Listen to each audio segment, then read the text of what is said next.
Hey, what's up everybody? This is Brandon from Sparksmith, helping you see and be seen. Today I wanted to walk you through kind of what it goes into building these animated startup headlights for the Cateye Silverados. You may have seen them on some of our other social media stuff, but I wanted to give you kind of a behind the scenes of what goes on with these and what goes into actually making them. They're not just something that I pull off the shelf and drop in a box.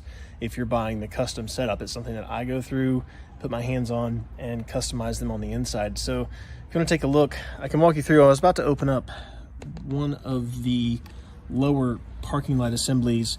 Now I'm gonna do a time lapse of the process for both this one and the upper when I do the other ones, but I thought I'd kind of show you. First off, when we get these, we order them from the factory and they are unsealed. As you can see, I just pulled this lens right off, which really saves us a lot of time in getting these things apart and getting into them. The next thing I do on the lower housing is separate the bezel from the actual back side of the light. You got to unplug, there's a little 2-wire pin to unplug this white DRL that's built into here, and we're going to replace that and these LED boards in here with our animated startup LED strips. So if you ever look at these things as a factory setup, in fact I can maybe plug this one back in real quick and show you. What they're designed to do is the white, this part lights up white anytime your factory daytime running light is on. Now, from the factory, from the manufacturer, this part only comes on with your daytime running light, does not get power from your parking lights. So when you switch from daytime running light in the day to parking lights at night, these are designed to shut the white off and turn on a dim amber backlight for these little pods down here. And then these pods also have a high power, high brightness amber for the turn signal. And all this is just static. It's just on off. There's no animations or anything like that. Another thing that's important to remember on these is they are polarity sensitive, which means that it matters which side is positive and which side's negative on these plugs. If you get it wrong, you just take these plugs out, unplug it, flip it, plug it back in. You should be good to go. Factory daytime running light is this. Now that the factory daytime running light, if you're familiar with the Cateyes, the factory lights have an inner and an outer bulb set up on the bottom. Unless you order our double shot harness, which converts it to where they both do daytime running light, they both do park, and they both do turn. But from the factory, they don't. It's a separate setup with daytime running, park, and turn on the outside. When that inner light is on, which is any time that the key is on, it's in direct sunlight, and the truck is in any gear but park, this light will come on. And so then at night, when it switches to the headlights and parking lights turn on, it's designed to have this amber section turn on. And then whether it's day or night, you have this high brightness amber, which isn't coming on, which means I've got this plugged in backwards. There we go. Yep. Okay, now see, I can touch the power to the turn signal, and it will make the amber flash. So during the day, it would look like this, and that's your turn signal.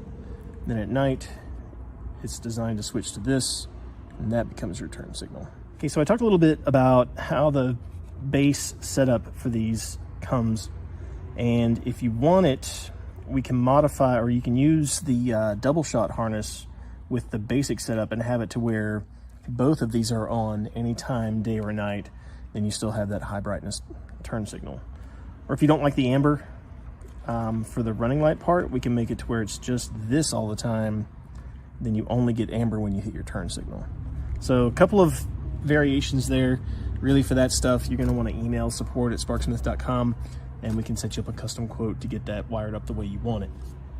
In this instance, of course, I'm going to remove these LEDs that are in here. Like I said, install some of our animated startup strips so that you get that animation sequence going.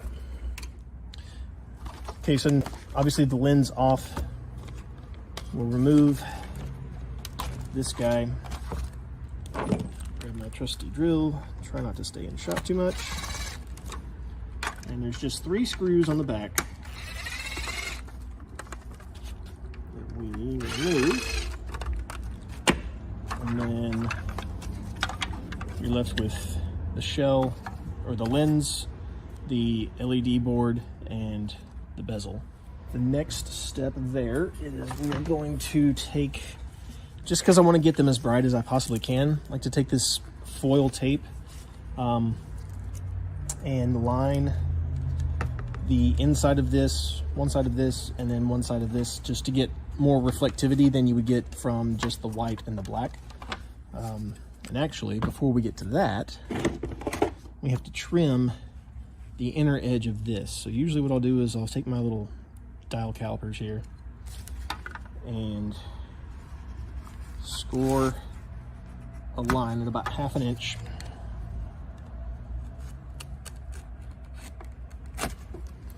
And then that's my guide for using this tool to go through and cut that off.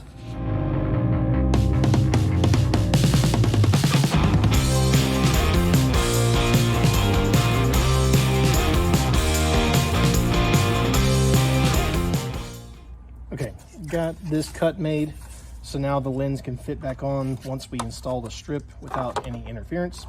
So I'm just going to lay some of this reflective tape on the surfaces that I need inside here.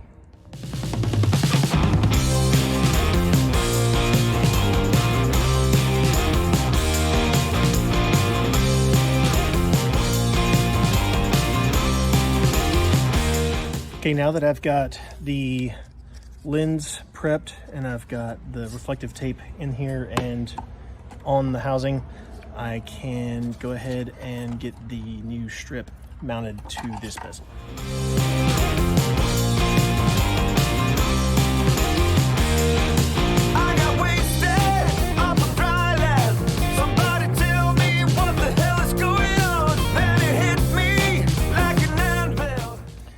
Okay, I got that part done. Next, we're gonna go get the guts out of here. It's just a matter of removing a whole bunch of screws. And then we'll get all this stripped out. I must have known you would do this right from the start. In a treasure, out this pleasure. I was trying to see where.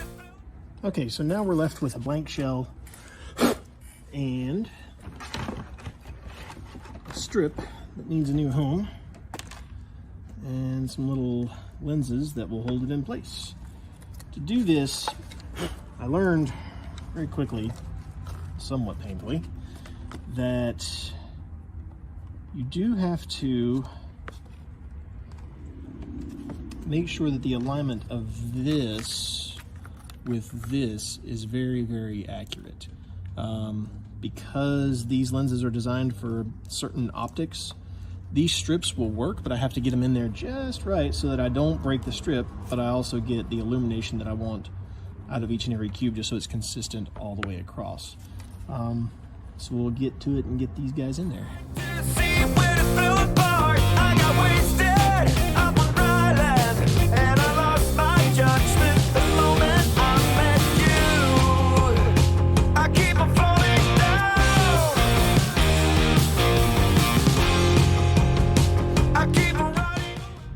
Okay, I'm pretty satisfied with this. I think I've got these right where they need to be. Now I've just got to do a little bit of wiring to get all of this to work with these 5 wires that are coming in. So what you've got coming in here is obviously your ground, your daytime running light, your parking light, and your turn signal. And so I have to rearrange the wiring here so that it makes these strips work the way that I want them to. And that involves a little bit of simple diode trickery, where we'll take these 2 diodes. If you're not familiar, a diode's kind of like an electrical check valve. It'll allow current to pass one way but not the other. So we're adding these little check valves in here So we only get power where we want it, when we want it. And it starts with this.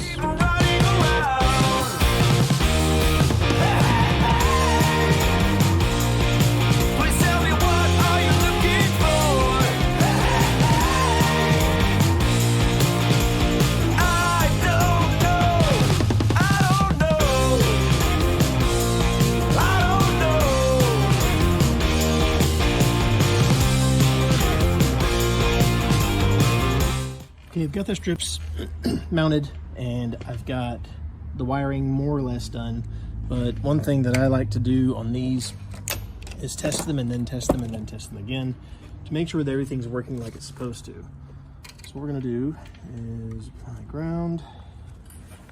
Just gonna do this without getting myself in the shot too much. That's already not a good sign. All right.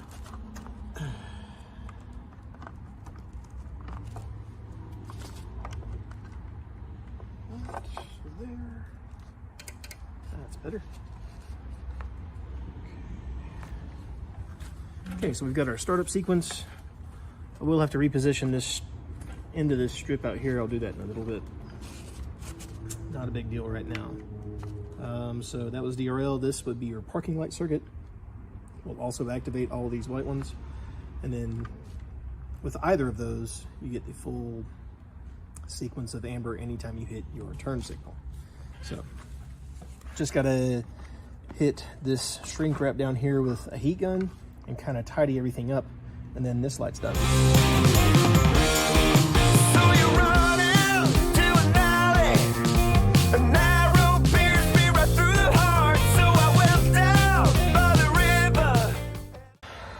All right, so there we have it. I've got this lower parking light done. I still have to obviously seal it up, so that just involves putting some butyl into that channel and heating it up. It's my trusty heat gun, and then getting this guy sealed up. I do add a couple of screws in along the edge here just to make sure everything stays nice and tight once it's sealed up. So now that this guy is ready for butyl, the last thing I've got to do while I've got it plugged in is I like to take a paint marker and mark. So if you look at this, there's 3 wires. There's ground, park is always in the middle, and then turn is on the outside. And since, like I said earlier, they are polarity sensitive, so we want to mark, we know where the turn signal positive is, so we're going to mark that with our paint marker with a little plus sign, so that when the new owner goes to install these, they will know, they won't have to guess at what the correct orientation is. They can just observe the little plus signs. I will also add labels around each of those, telling them as much. It just says align the positive or the plus sign with the turn signal positive, just to help installation go a little bit easier. But yeah, that's that. So I went over the process of converting the lower housing from the standard unit to the animated startup, and I'm going to go over the same thing with the headlight housing. Now the lowers took about 45 minutes each. The uppers are a little bit quicker because there's 1 strip instead of 2. But as with the lowers, we get them unsealed from the manufacturer, so that all I have to do to open them is simply pop the lens off. I have to be a little more careful with the headlight because it actually has these little retaining clips, and that's what actually holds the lens on once I put the butyl in there. Got to make sure not to break those. And this one, as before, the bezel just comes right off. Then you've got the bezel and then the internals. You can kind of see none of this. I'm going to leave all of this just exactly like it is. So this is your low beam section out here, and then your high beam dedicated LED projector here. It's all one unit. It's really nicely mounted in there, and actually has heat sinks that come out to the back. Plug and play wiring, of course. And then we'll replace this wire with a 3-wire to control the running light and turn signal. But first, what I'll do is pull this apart and get the LED strip prepped and mounted like you saw for the lowers. It'll have we'll remove what's in there, put the LED strip and this reflective tape, kind of brighten it up a little bit, and then do some wiring in there. And then this one, all it will do is the wire that I replaced this with will have a 3-pin that will go down to the lower unit and plug into there to get power and ground and all that. And I tried to tell you 'cause it's all I can do. I keep on falling down. I keep on running around.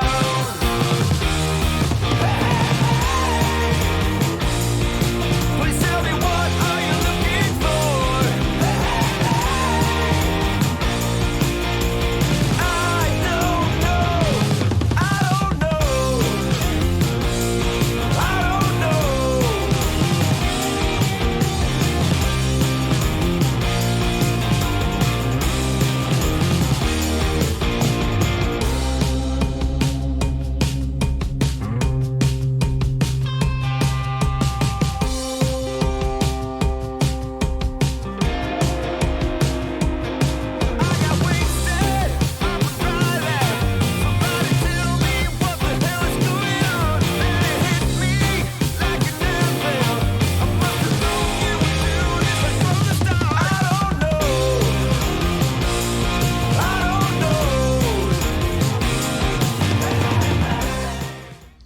Okay, so there you have it. We've got a completed upper and lower. Just going to plug in this little JST here and test everything out one more time. And then that all measures up, everything is working like it's supposed to. So far, so good. Then we'll take and apply power here. Okay, still getting.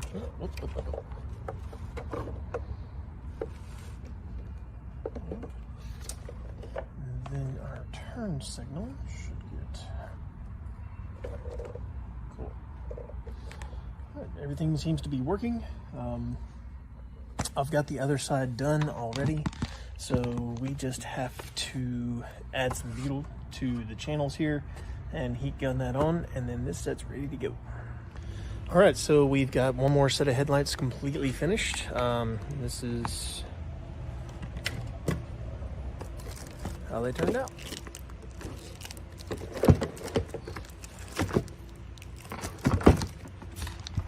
Pretty happy with these, but no time to rest. We got, I think, 3 more orders of these to get out, so I'm gonna get back to it. Thanks.